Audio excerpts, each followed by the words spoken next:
Everyone. सो ये है social science class. अभी हम लोगों का चल रहा है फर्स्ट चैप्टर हिस्ट्री का, वो है ट्रेसिंग थ्रू द 1000 ईयर से क्या क्या चेंजेस आए अभी हम लोग वो सब ट्रेस कर रहे हैं। ठीक है, तो ओल्ड एंड न्यू रिलीजन्स हम लोगों ने लास्ट देखा कि कैसे डिफरेंट चीजें जो हैं वो कैसे वक्त के साथ बदलती जा रही है। जैसे कि टाइम के साथ साथ सब चीजें डिफरेंट होती जा रही है, हम लोग उनको ट्रेस कर रहे हैं, माने कि देख रहे हैं। ठीक है, चलो ओल्ड एंड न्यू रिलीजन्स, जहां सब कुछ चेंज हो गया वहां रिलीजन्स क्या बात है। मतलब हमको पहले से ही पता है कि भले इंडिया एक रिपब्लिक नेशन है, पर यहाँ पे आप लोगों ने सुना ही होगा कि डिफरेंट रिलीजन्स हैं, जिसके वजह से काफी लड़ाइयाँ होती हैं और बहुत प्रॉब्लम्स आती है। But at the same time हम लोगों की कंट्री में डाइवर्सिटी है। सो उसी तरह यहाँ पे खुशहाली भी बहुत है, सब मिलजुल के भी रहते हैं। सब चीज के फायदे भी हैं, नुकसान भी है। ठीक है, चलो the 1000 years of history that we are exploring witnessed major developments in religious। सबसे ज्यादा किसमें हुआ था चेंजेस? रिलीजियस में। किस मेजर डेवलपमेंट्स मतलब सबसे ज्यादा traditions. People believes in the divine was sometimes deeply personal. वो लोग इतना ज्यादा मग्न थे अपने रिलीजन में। रिलीजन माने कि डिफरेंट टाइप्स ऑफ रिलीजन, जैसे कि हिंदू हो गया, मुस्लिम, सिख, ये सब जो अलग अलग रिलीजन्स है ना, उस बारे में यहाँ पे बात हो रही है। तो वो लोग क्या बोल रहे हैं कि डिफरेंट ट्रेडिशंस हैं सबके, जैसे कि किसी के सब अलग फेस्टिवल्स है, किसी का पहनना अलग है, खाना अलग है। उसी तरह से people believe in the divine was sometimes deeply, वो बहुत ज्यादा मग्न थे अपने अपने रिलीजन में। जैसे कि भले ही मैं एक सिख हूँ, बट मैं अपने रिलीजन में इतना ज्यादा इन्वॉल्व हूँ और मैं ज्यादा किसी और में बिलीव नहीं करती हूँ। इस तरह भले मैं प्रीस्ट नहीं हूँ, मैं पंडित नहीं हूँ, पर मैं अपने रिलीजन में डीपली कनेक्टेड हूँ अपने रिलीजन से। समझ आई चीज? But more usually it was collective, but average था बाकी सबके लिए। ठीक है, कलेक्टिव था, collective believe in a super natural agency. ये लोग ये सब हमने लास्ट उसमें भी देखा था कि सुपर नेचुरल एजेंसी क्या होता है। भगवान के नाम पे, अल्लाह के नाम पे, जीसस क्राइस्ट के नाम पे और डिफरेंट जो गॉड हैं हम लोगों के, उनके नाम पे पैसा ऐंठना, इसको बोलते हैं सुपर नेचुरल एजेंसी। आपको पता ही होगा काला जादू है, उन सब में कितना बिलीव्स हैं हम लोगों की कंट्री में, और ये सब काफी नेगेटिविटी आ जाती है। ये सब सही चीज नहीं है। Agency religion was often closely connected with the social and economic organization। Social यानी कि group of people। ये group of people है। मैं ये देखो, ये हूँ मैं दीपिका। ओके, ये है मेरे 2-4 फ्रेंड्स, ये सब भी मेरे ही रिलीजन के हैं। तो मैं इन लोगों के साथ ही बाहर जाती हूँ, तो ये हम लोगों का क्या हो गया? Social group. सोशल ग्रुप अलग होता है, फ्रेंड्स अलग होते हैं। ये आप लोगों को पता ही होगी चीज कि सोशल ग्रुप माने कि जो हम लोगों की तरह ही सेम रिलीजन के हो, सेम माइंडसेट के हो, हम लोगों की एज के हो, वो सोशल ग्रुप होता है। और हम लोगों के फ्रेंड्स अलग होते हैं। समझ आई चीज? Social and economic. इकोनॉमिक मतलब तो पैसा। ये सब सुपर नेचुरल जो भी जितना भी है जिसमें बिलीफ रखते हैं, उनका मोस्ट प्रोबेबली 90% एम यही होता है कि कैसे सामने वाले को बुद्धू बना के उनसे पैसे ऐंठे जाए। समझ आई चीज? सुपर नेचुरल जैसा बोलते हैं होता है, बट ये सब में बिलीव रखना गलत चीज है। ऑर्गेनाइजेशन ऑफ लोकल कम्युनिटीज जो होती है, जैसे कि अलग अलग डिफरेंट रिलीजन के लोग हो गए, उनकी ऑर्गेनाइजेशंस बनी हुई है। हम लोग देखते हैं ना युवा मंडल और सब, जैसे फेस्टिवल्स में बन जाता है, वैसे उस तरह को हम लोग क्या बोलेंगे? organization of local community. As the social world of these groups altered, so too did their beliefs. जैसे जैसे जितने जितने सोशल वर्ल्ड्स बनते गए वैसे ही उनके जो बिलीव्स है वो भी डिफरेंट डिफरेंट बनते गए। ये सोशल वर्ल्ड है, इनका अलग हो गया, ये सोशल वर्ल्ड है, इनका अलग बिलीफ हो गया। मतलब सबके अपने अपने बिलीफ है। जैसे कि काफी लोगों में ये माना जाता है कि हम लोगों को बलि देनी चाहिए एनिमल्स की। काफी लोगों में ये माना जाता है कि उसी एनिमल को हम लोगों को पूजना चाहिए, उसकी क्या बोलते हैं हम उसको, मतलब वर्शिप करना चाहिए। सेम एनिमल सेम है, बट एक तरह के लोग क्या सोच रहे हैं कि इसकी बलि देनी चाहिए, और एक तरह के लोग सोच रहे हैं कि इसको वर्शिप करना चाहिए। समझ आ रही है चीज?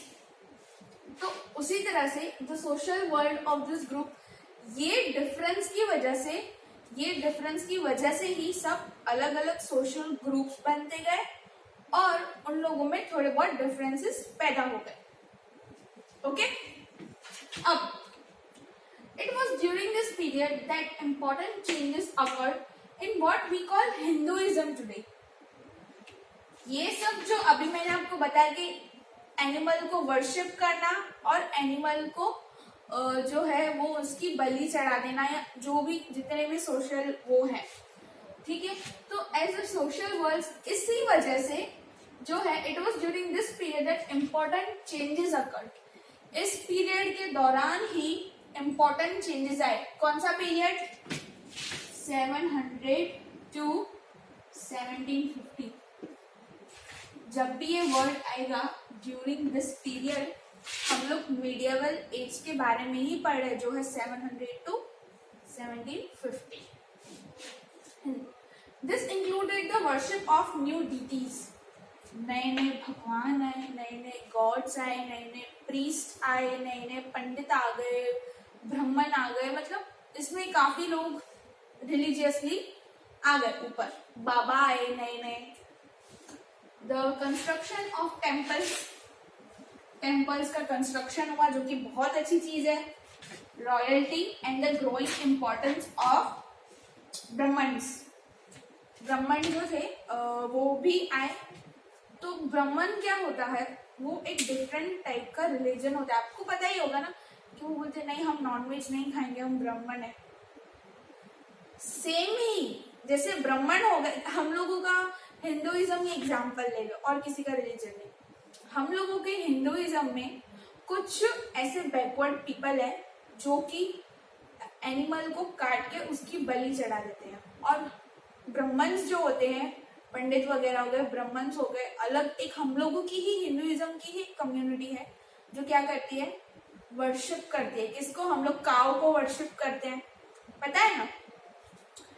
इसी तरह से इस डिफरेंस की वजह से तब काफी ग्रोथ आ गया था अलग अलग रिलीजन्स में। जैसे हम लोगों के वहां क्या बने, टेम्पल्स बन गए, ब्राह्मण्स आ गए, priest and dominant group. Dominant का मतलब क्या होता है कि मेरी ही चलनी चाहिए, वो बोलेगा मेरी चलनी चाहिए, वो बोलेगा मेरी चलनी चाहिए। अब आप है और मैं है, हम जैसे लोग हैं, क्या है, ठीक है, शांति है कि अपना अपना भगवान को आप वर्शिप करो और खुशहाली से रहो। बट कुछ लोग होते हैं ना, कुछ ऐसे लोग होते हैं जिनको चाहिए कि नहीं सिर्फ हम लोगों का ही यहाँ पे राज होना चाहिए। किंग नहीं होते हैं वो लोग, बट उन लोगों को चाहिए कि हम लोग और हमारा रिलीजन ही यहाँ पे चलना चाहिए। ऐसे कुछ बेवकूफ लोग होते हैं जिनकी वजह से जो है डिफरेंसेस पैदा होते हैं। समझ आए? Their knowledge of Sanskrit text on the Brahmans a lot of respect. हम लोगों को सबको ही पता है कि ब्राह्मण की कितनी रिस्पेक्ट होती है हम लोगों की सोसाइटी में।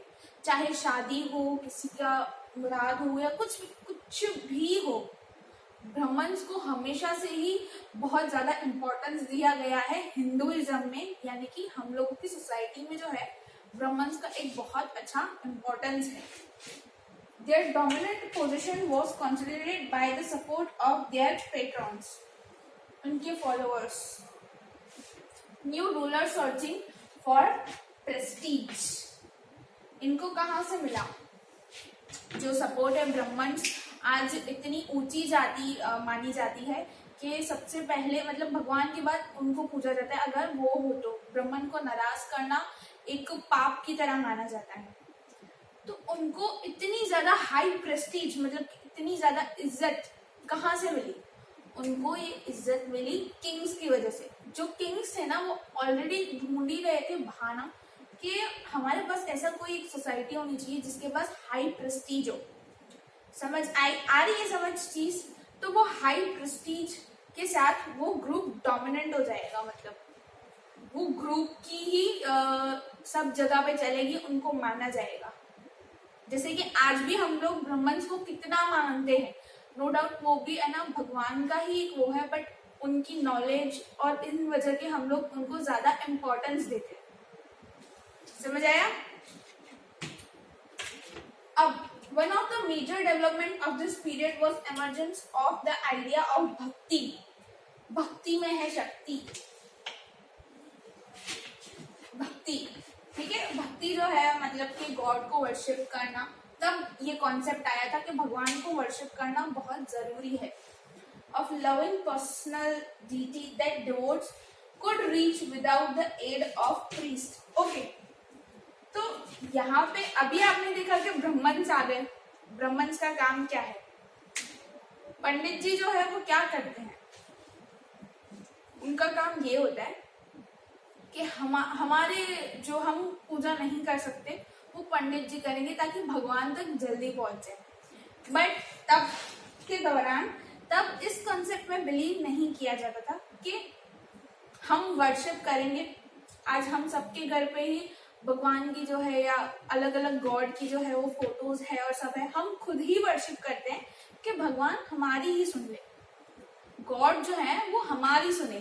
तो इसका मतलब ये है कि भक्ति, इधर भक्ति का मतलब ये नहीं है कि आप पूरा दिन बैठ के भगवान को प्रे करो, बट हम सुबह में जो है प्रे करते हैं गॉड को।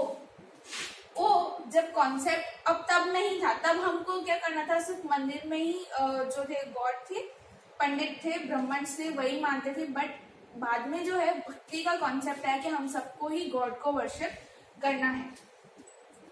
प्रीस्ट की जरूरत हमें नहीं है कि हम पंडित जी को बुलाएंगे फिर वो पूजा करेंगे, नहीं, हम भी पूजा कर सकते हैं या जो भी उससे रिलेटेड वर्क हो।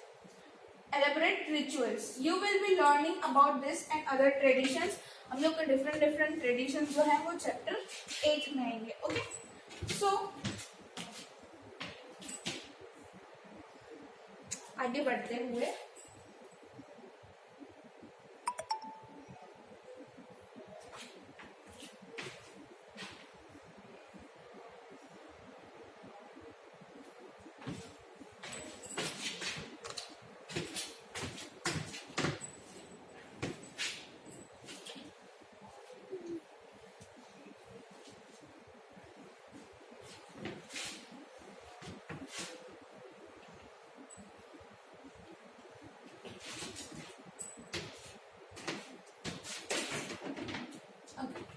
This was also a period when new religions appeared in the subcontinent। यहाँ पे नए नए religions भी आ गए subcontinent में। Merchants and migrants first brought the teaching of Holy Quran to India। जो मर्चेंट थे हमारे इंडिया में, जैसे आपको पता होगा कि पहले सिर्फ हिंदुइज्म ही था, अब मर्चेंट्स और माइग्रेंट्स, यानी कि माइग्रेंट वो होता है जो एक जगह छोड़ के दूसरी जगह जाके अपना घर बसाता है। समझ आई? आज आप यहाँ छोड़ दोगे और कहीं और जाके अपना बस जाओगे, वहीं पे आपकी फैमिली भी होगी, तो वो आप एक माइग्रेंट कहलाओगे। Okay, merchants and migrant first got the teachings of the holy Quran. वो यहाँ पे कुरान की जो है एक मुस्लिम्स और इस्लामिक लोग होते हैं उनकी एक बुक होती है जो कि उन लोगों की एक होली बुक होती है, उसका नाम है कुरान। उसकी जो टीचिंग्स है वो यहाँ पे लेकर आए to India in the 7th century. 7th century का मतलब पता है? हम लोग जहां से पढ़ रहे हैं 700 तब से उसको बोलेंगे 7th century. Muslims regard the Quran as their holy book. वो उन लोगों की पवित्र बुक मानी जाती है। and accept the sovereignty of the one God Allah, whose love, mercy and bounty embrace all those who believe in him. हमको पता ही है कि जो मुस्लिम्स है वो अल्लाह में मानते हैं, तो तब वो कुरान लेकर आए थे 7th सेंचुरी में, और तब से वो एक ही गॉड में बिलीव करते हैं जिनका नाम है अल्लाह, और उन्हीं को वर्शिप करते हैं without regard to social background, बिना सोशल बैकग्राउंड के। तब कोई सोशल बैकग्राउंड्स नहीं थे, वो ये कुरान लेकर आए और सबको सिखाया कि कुरान के है ना में जो उन लोगों का लिखा हुआ है उस चीज को फॉलो करा उन लोगों ने, और अल्लाह को मानते हुए उन लोगों ने अपना जो है रिलीजन बिल्ड किया। Okay, many rulers were patrons of Islam. Islam जो है वो भी एक कुरान का ही में से आया हुआ एक रिलीजन है। And ulama learn theologians and jurists. Okay, इसका मतलब ये है जैसे कि होली बुक हो गई क्रिश्चियंस की, हम लोगों की गीता हो गई, वैसे ही सेम उनकी कुरान है। तो उसमें जितना भी नॉलेज और सब दिया हुआ था उस चीज को जो है उन लोगों ने अच्छे से पढ़ा और वो चीज को उन लोगों ने फॉलो किया। थियोलॉजियंस एंड ज्यूरिस्ट्स मतलब उस चीज को फॉलो करते ही गए। And like Hinduism, Islam was interpreted in the variety of bye it's followers. उसके फॉलोअर्स के द्वारा जैसे जैसे फॉलोअर्स बढ़ते गए वैसे वैसे जो है हिंदू भी और मुस्लिम्स भी आगे डेवलप करते गए। कुछ लोग कुरान को फॉलो करते हैं, कुछ लोग गीता को फॉलो करते हैं, हमारी भगवत गीता जी को। ठीक है, चलो देयर वर शिया मुस्लिम्स। अब जैसे हम लोगों में ब्राह्मण्स थे, अनटचेबल्स थे, उसी तरह से मुस्लिम्स में भी जो है इन लोगों के डिफरेंट डिफरेंट कास्ट हैं। तो Shia Muslims who believe that prophet Mohammed son in law Ali, आपने ये नाम सुना होगा प्रॉफिट मोहम्मद, इन लोगों के बहुत ही इम्पोर्टेंट जो है वो प्रॉफिट मोहम्मद के सन इन लॉ मतलब उनके दामाद Ali was one of the legitimate leader of the Muslim community। वो मुस्लिम कम्युनिटी के लीडर थे। क्या थे? लीडर।